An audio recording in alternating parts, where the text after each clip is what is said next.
People on Section 8 are getting evicted, and boy, howdy, are they mad as a hornet's nest. I got to tell you right now, I think this is a good rule that Trump is putting into effect, a new law, effectively, where you get 2 years to live on subsidized housing, and then you got to get your tuchus out the door. I think this is a good thing, because too many people have relied on Section 8 as a lifestyle and gone through this generation after generation where they live in Section 8 housing, and the next generation does the same thing. They have a bunch of kids with no fathers around, and they keep doing the same thing. It's a vicious cycle, and I've always said this. Single motherhood is learned behavior. A lot of these women are going out there and having children with men they are not married to, and just having generation and generation of single mothers that take advantage of this type of system. Let's get straight into this, though. This gets kind of crazy.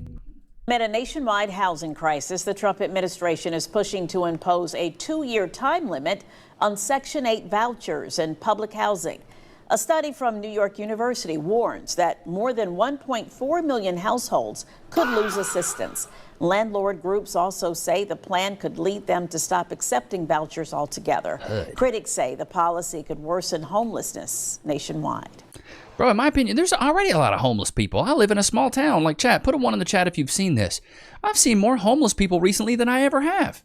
And boom, just like that, Trump done cut y'all Section 8. Then cut your cake and ice cream for you. I always knew that Section 8 was not for the strong, and I'm going to say it just like that. Section 8 is not for the strong, okay? It's not. I mean, it is for the weak and struggling, but it's supposed to be temporary. It's like unemployment. You're not supposed to live off the government forever. It's supposed to be temporary. Those that are educated and capable of getting up, working, get up and do it.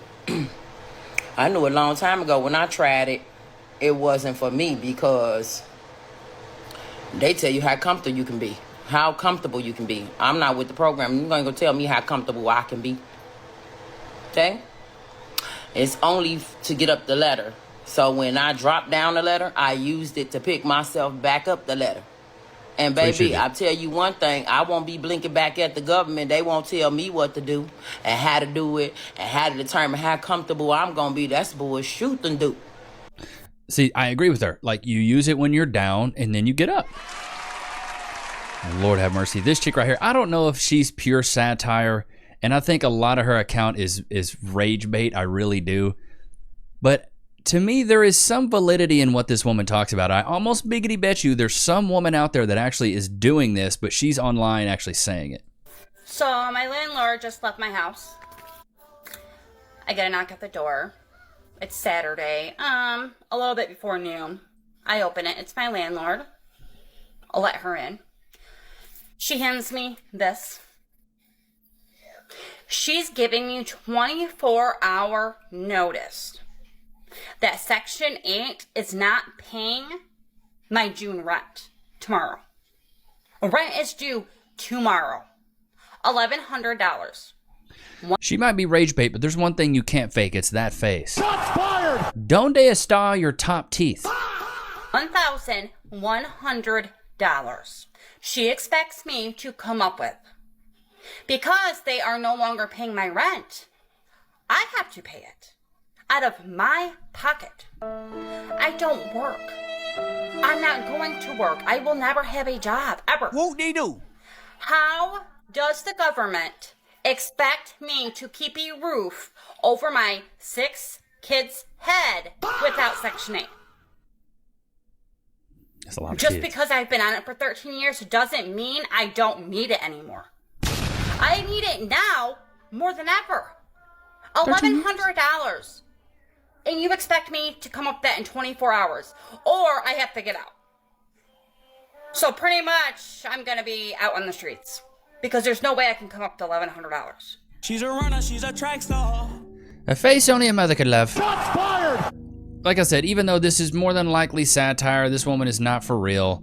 There is some woman out there that is more than likely resonating with what she said. With us as we go evict our Section 8 tenant. All right, let's go, bitch. Today we're heading to our first rental property after the recent eviction of our tenant. There are many pros and cons to having a Section 8 tenant, but the result of this one was extremely bad. After receiving... They call these guys slumlords. Have you guys ever heard of this term, chat? Put a one in the chat if you have. A slumlord, where you only do Section 8 housing in like beater houses. You always get a check though from the government if you got Section 8 housing, bro. Multiple violations from our HOA, we had to take a look at the property and see what was actually wrong. Section 8 with an HOA? What? And once we pulled up, it was devastating. She was complaining of rats and all that kind of stuff, and clearly you can see why there were rats, because she didn't really care to actually throw the trash out. She threw the trash into the backyard. It's not a surprise that one would see rats. In all of her time living there, she hadn't cut the grass once. Look how bad this lot looked compared to the rest of the community. Bro, that's like 2 feet. That's a long time. It's no wonder we got many violations for this. So that brings us to today. We had the trash taken out, the grass cut, and we were just there to put a notice of abandonment on the property as our last attempt to communicate with this woman since she'd gone off the radar. If you want to see what happens once we get the keys and go inside and then hit that follow button, stick around. So the lady I bet it's not going to be good in there, brother. was kicked out of her Section 8 apartment because she made 10 bands selling those candied grapes. Boo-boo. If you see this, boo-boo. If you... See, that's what I'm saying. If you're going out there hustling, you're getting money outside of anything but the government, you shouldn't be on Section 8 house. She's making 10 bands a month. 10 racks a month. Bro, it took me a long time to be able to make 10 grand a month. See this. Next time, if... Did I just hear the fire alarm? Boo-boo. God, come on. Oh, Jesus. So next time, when I say you have to be so careful with letting people know, like, your every move, what you getting, what you on, this is this, her, and that, like, and if I lived in, like, Section 8 apartments where it's only Section 8, I would have never been selling to them hoes. Period. Well, here's the thing. So many people right now just self-snitch on TikTok, on social media. They self-snitch so much. They sit there and just record themselves committing fraud, doing food stamp scams. Like, it's hilarious to me. Just received 10 years for lying on her Section 8 application. Lied. Now, don't ask me how she did it, but she was on Section 8 for 3 years before they caught on to her. This woman done got 10 years. Now, imagine lying to provide a stable environment for your kids. Just to provide a stable environment for your kids. And now, you can't even be a part of your kid's life. Y'all, I think more people should be disciplined for lying on paper. Stop putting yourself in situations where you have to be taken away from your kids. It's like people was going to go get them stimulus checks. It's like people was going to go get lying on a food stamp application. That's a federal crime. Or the PPP loans. Y'all remember those people getting the PPP loans? Getting out $200,000-$300,000 on a PPP loan and being like, why do I got to go to prison? Why do I have to go to prison? I didn't even do anything wrong. You're dumb. Stupid. If you don't have a business, you don't need a PPP loan, bro. Everybody that's wondering what's going on with Section 8, if it's true about they trying to get rid of Section 8, it's very much true. That is very much so. That is not no lie. That is not no gossip. That is a fact. And if you don't believe me, check this out. In his budget plan for fiscal year 2026, President DT Donald Trump has proposed cutting a total of $32.9 billion in funding to HUD. The plan includes a $26.7 billion cut to federal rental aid, approximately 40% of the total, and would essentially end Section 8 and other housing voucher programs.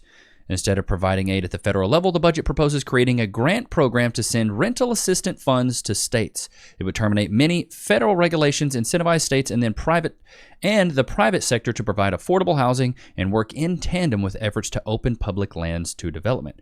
I actually don't think that's a bad idea at all. There's a lot of land around, and especially in Texas, man, there's land everywhere. I think they should take the time to maybe, create some low income, not Section 8, but low income housing. When I lived in Austin, I met a guy who was a musician, and he had a dank apartment. And I was like, bro, how'd you get this apartment? He's like, oh, it's low income. I was like, how'd you get, like, he's like, well, I only make like $700 a month, so I have to pay like $250 a month for this place. And it was sick. It was nice. And I was like, bro, how'd you get this? I'm paying $1,100 a month for a dump. But that's just how it is, man. It's just a lot different. It's a whole lot different, especially when you're low income and you can verify that you're low income. You make like less than $30,000 a year. I don't know what the bar is, but you can live kind of like a king in a way. It's really messed up. Ain't that right, Loki? I've fallen at work and been injured. Oh, wait. I should call my lawyer. I'm John Morgan of Morgan & Morgan. Hey, John Morgan of Morgan & Morgan. It's Levi Nichs of YouTube. Can I get some cash, please? Morgan & Morgan & Morgan & Morgan & Morgan & Morgan & Morgan & Morgan & Morgan & Morgan. Did you know that your injury could be worth millions of dollars? Morgan & Morgan is the largest injury law firm in America, and they've recovered over $20 billion for their clients. $20 billion? That's a lot of cash. The insurance companies tried to lowball me, but Morgan & Morgan was able to take my pain and suffering and turn it into cold, hard cash. It's almost a good thing I was injured. But wait. How much is Morgan & Morgan gonna cost me? You never owe them legal fees unless they're successful. So it's completely free unless you win? Yeah. Hiring a lawyer?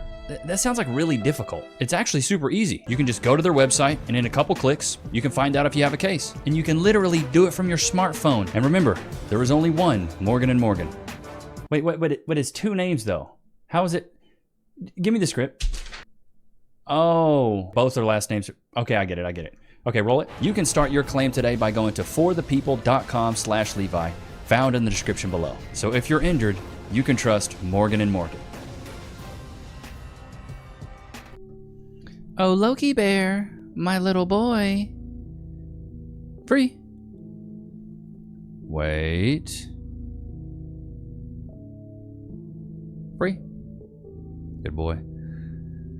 Loki Bear, he had to go to the vet today to get his shots, his yearly shots. Well, I don't know about y'all, but this stuff for these dogs is expensive. They shot me the bill, it was $400. I was like, $400? What? Are you joking me?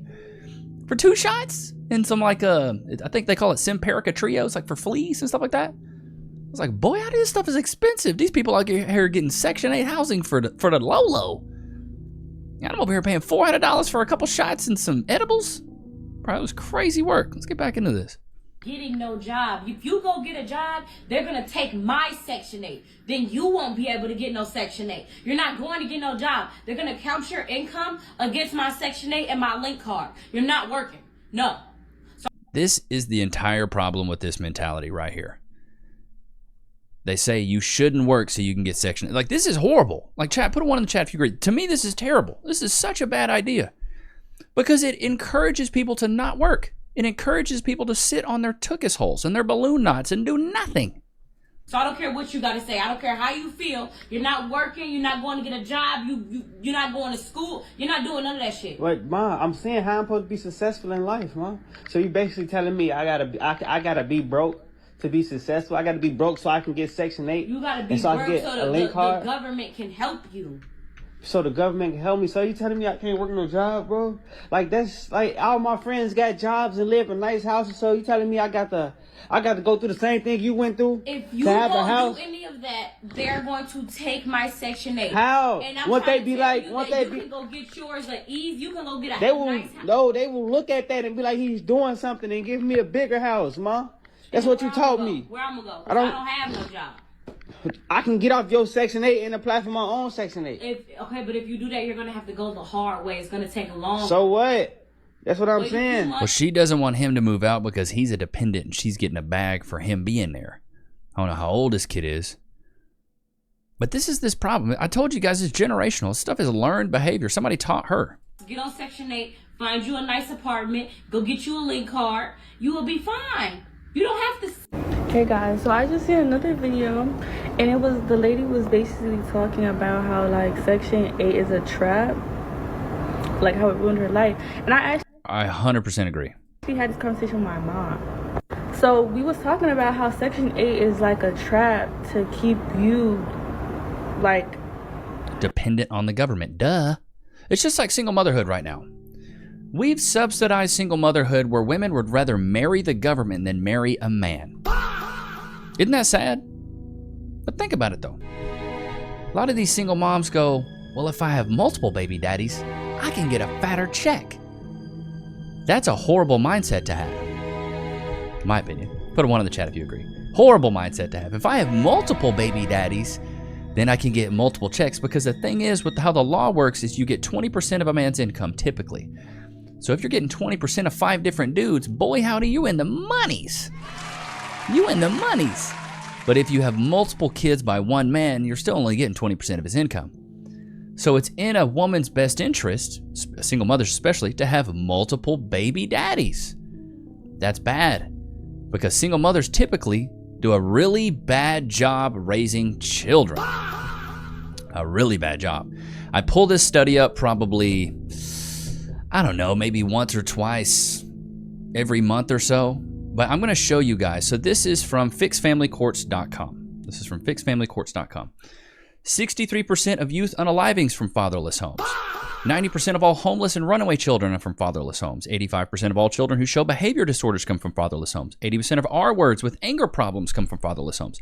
71% of all high school dropouts. 75% of all adolescent patients. 70% of juveniles in state-operated institutions. 85% of all youth sitting in prisons grew up in fatherless homes. So tell me again how Section 8's a good thing? Gotcha, bitch. It's not. It's not. And some of these are really bad. This is also teens with some of these are boys, but also girls as well. Teens with involved fathers are twice as likely to drop out of school without involved fathers. Excuse me. Words, Levi. Stupid. Girls raised in fatherless homes are more than twice as likely to become pregnant at the age of 18. Teens from single-parent households are more likely to engage in delinquent behavior compared to those from two-parent households. Adolescents without involved fathers are at a higher risk of experiencing emotional and psychological problems. Teens without fathers have an increased likelihood of substance abuse and addiction.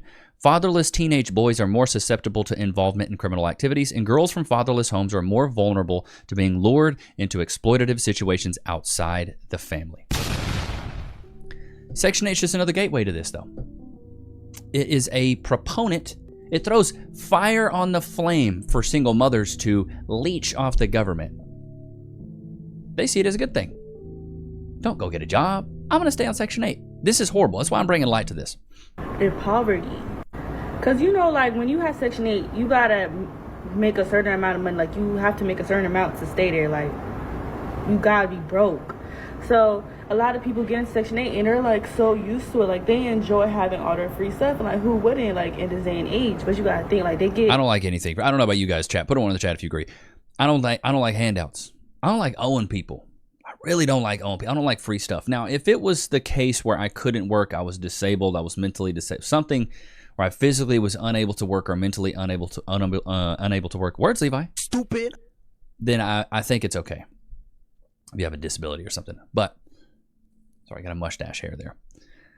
But for me, it just makes people prisoners of the system, and they never want to go out and actually do anything with their life, and they just want to be dependent upon the government. So caught up in I can't make a certain amount so that I can keep my Section 8. So it keeps you broke. Yeah. And then it's like, you know, like it keeps that generational poverty instead of creating generational wealth, which is what white people do for their kids. And it's just it's a really deep rabbit hole that we need to discuss. I just started my first eviction. Nightmare scenario. Was hoping to never have to evict anyone from a property. Key lesson here, don't buy properties that have non-Section 8 tenants in them. Section 8 tenants will not get evicted. You don't have to deal with evictions when you're dealing with Section 8 tenants because they know that if you get evicted as a Section 8 tenant, you lose your voucher. All of a sudden you have to start paying 100% of your rent. It doesn't make sense. You listen to the rules when you're playing a game that's helping you out. Mm-hmm. When you're a low to medium income family, nobody's helping you. You're paying every bill by yourself. Landlord comes around and says, hey, look, we're going to raise your rent by $50. Screw that. I'm not going to pay. What are the repercussions? There are no repercussions for private pay tenants. It's one of the many reasons why Section 8 landlording makes so much sense to me. You'd never want to get evicted as a Section 8 tenant. I wouldn't have to deal with this stuff if I only dealt with Section 8 tenants. 4.5 years, Section 8 tenants only. One private pay tenant, and all of a sudden I'm in an eviction. Here is the latest update on the Section 8 2-year time limit proposal and how it is being affected by the government who's really literally dragging their feet. The deadline is September 30th. Let's get into it. So what's happening right now? Congress has not passed the FY 2026 budget yet, and the government is still on track to shut down at midnight September 30th unless the deal is reached. The Trump administration's for FY 2026 budget proposal includes a 2-year time limit on Section 8 and other federal housing programs for able-bodied adults. Elderly and disabled tenants would be exempt. This proposal is not yet a law. It's part of the budget bill that still needs to be passed by Congress. What the proposal will do, if passed: cap Section 8 assistance at 2 years for most adults, replace federal vouchers with state block grant. Oh, we talked about this already. All right, chat.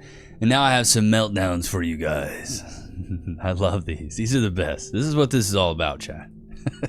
Exposing the ridiculousness of all of this.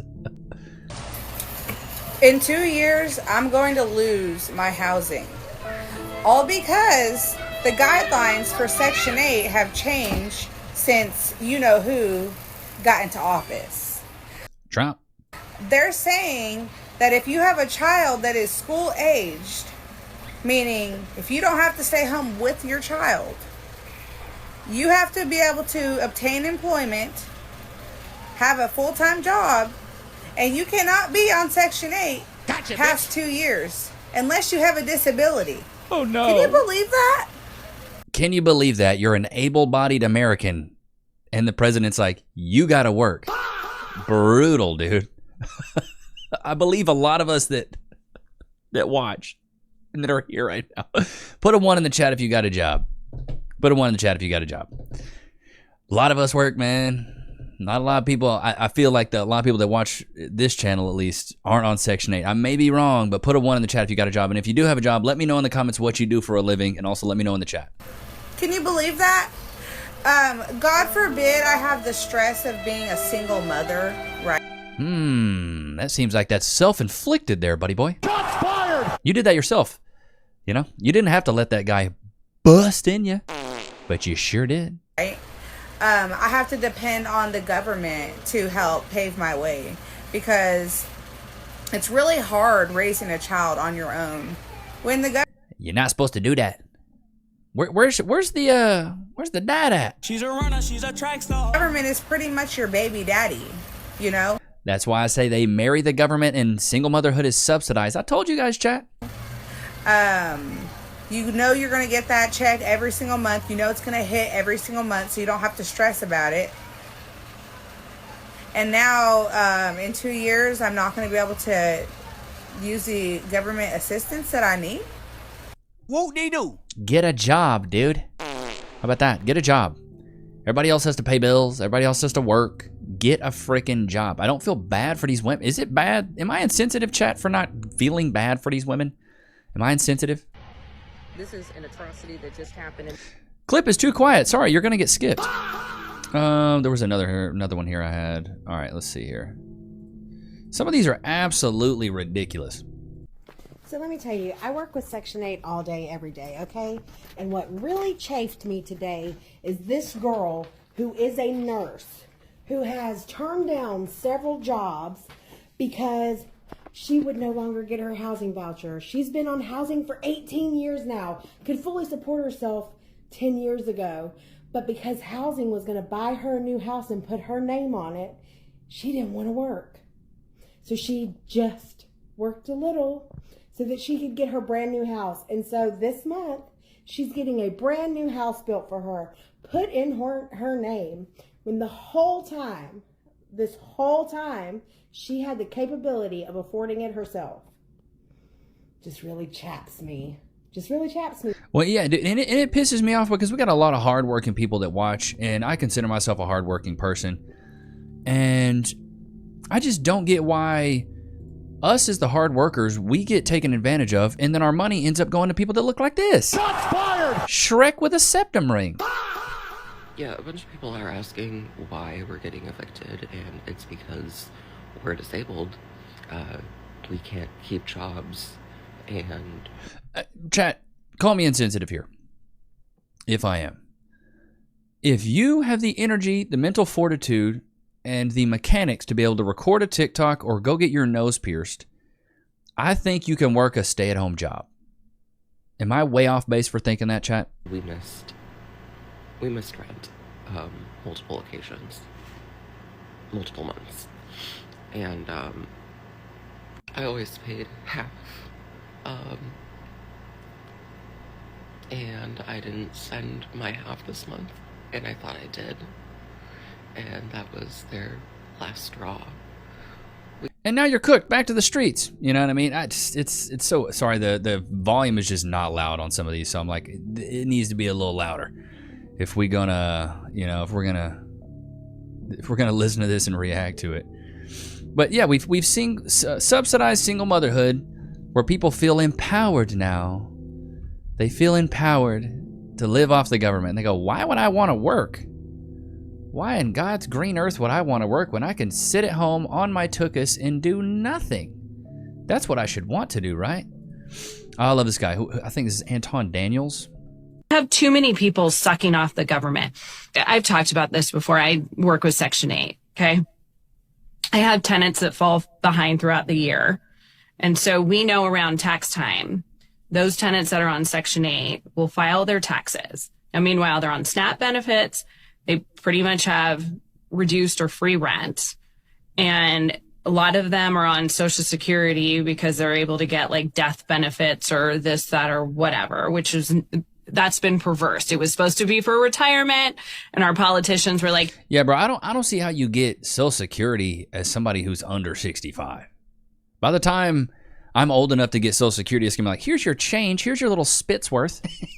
Here, let me buy your vote and we'll open it up to more population.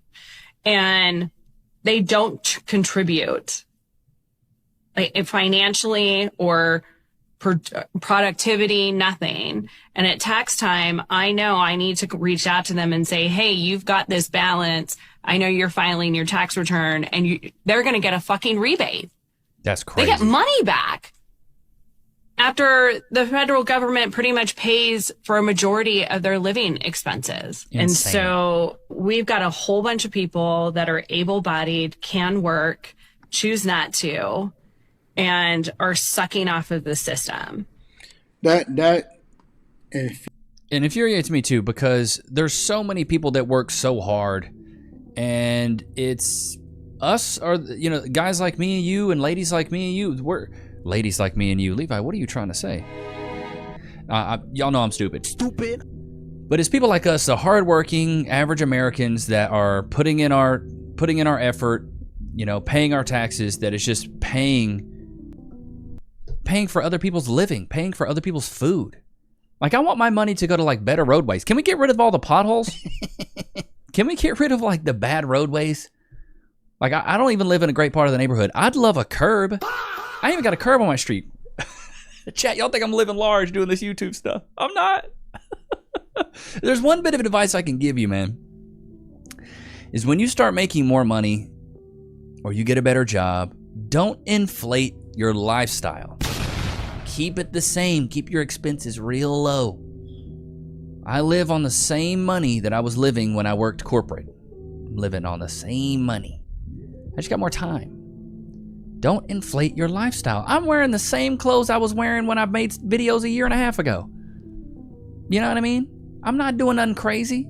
I did upgrade my computer, but a lot of these things are like business write-offs. I got a new camera, got a computer, added a new TV, but all the stuff I can write it off, so it's not like a big deal because I'm using it for content. Like his bed, I could write that off because I'm using it for content. But wait, is that camera frozen? Yeah, it's frozen on him. It works, but it's frozen. What is that? I'm sorry, chat. I'm so unprofessional here. But back to what I was saying. I think it's the everyday working American that gets so mad about this. Because we want our money to go to places like better roadways, fix the potholes, let's make nicer curbs, let's get a nice park. But instead, it's going to single moms with a bunch of kids. Dude. I give up. Boy, howdy, that is a straight up Resident Evil looking face. Shots fired! Oh my God.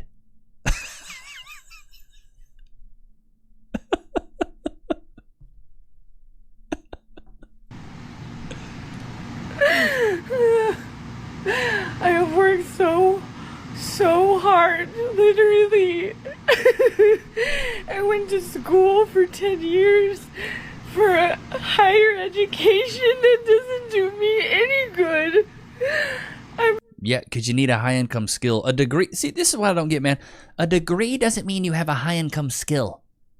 Stop thinking that credentials are equal to pay. You can have the most credentials. You can have a PhD in underwater basket weaving.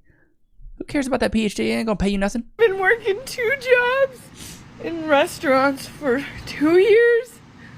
That's 50 hours a week for nothing doesn't mean anything.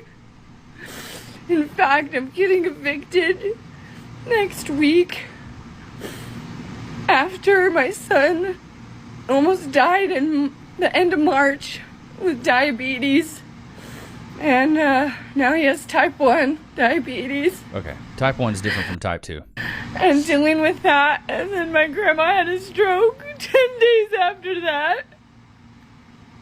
And now I'm behind on my $2,500 a month rent that I can't work enough to catch up. Why are you paying $2,500 a month though? My mortgage is not even $2,500. What?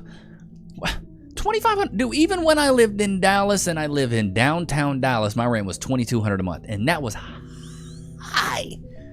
That was hello high. And I was like, bro, I'm going to get into a house. This is too expensive. I have heard that housing interest rates have dropped a little bit, which is great news for anybody looking to buy a house in the near future.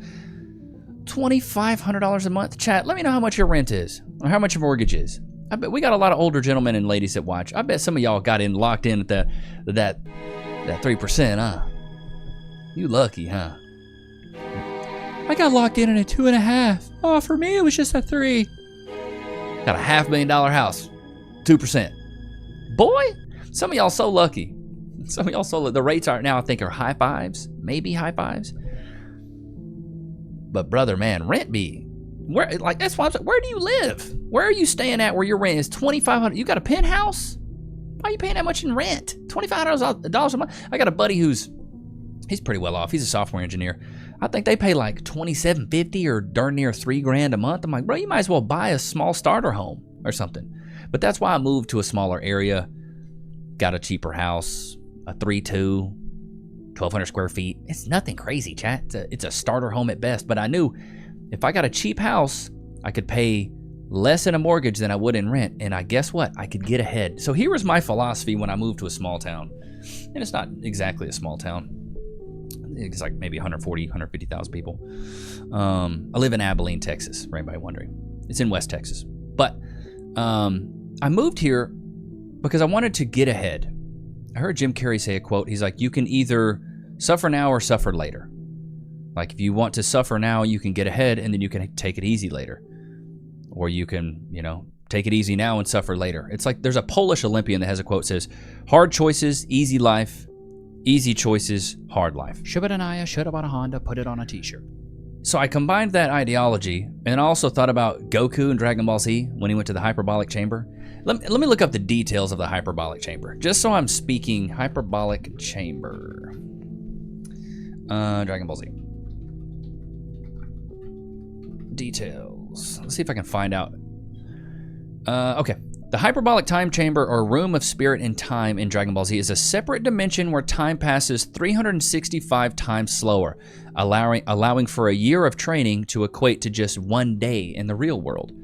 So I treated, because I was living in Austin, and then I lived in Dallas, and now I live in Abilene. I was taking Abilene as my hyperbolic chamber. Let me move here. Let me lock in, away from friends, away from family, kind of isolate myself to get ahead. I kept my same corporate job. I worked hard. I started my YouTube channel. And now look at us. We're doing YouTube full time. But I chose to suffer now. And I was like, you know what? I'll suffer now. I'll get out of the city. I'll get away from all the nice restaurants. I'll get away from all the cool things I like to do. I'll get here so I can get ahead. So by the time I'm 45, I'm financially set. I'm free. I have a house. I have a kid. I have a family. And I'm good to go. So I was like, I'll suffer now so I can chill later. And I'll make a hard choice for an easy life as opposed to an easy choice for a hard life. And so I urge you guys to do the same. If you're younger, you're in your 30s, or even if you're 40s, like, you got to sacrifice some time And if you don't do it now, you're going to have to sacrifice later. And when you're younger, dude, you have the energy. I have the energy right now. I could work 8 to 12 hours a day. I could. I got the energy. You think I'm going to have the energy when I'm 65? How about no? Not going to have the energy. Nor am I going to want to do it. Nor am I going to know enough about the industry I'm in to be on the up and up. Especially with sales. Nobody wants to talk to a 65-year-old guy. They want the young guy that's got all the energy. Yeah, man, hey, what's going on? Who's physically fit and strong. That's the atypical sales guy when you think in your mind. He's a younger guy. He's not an older guy. An older guy's a manager, right?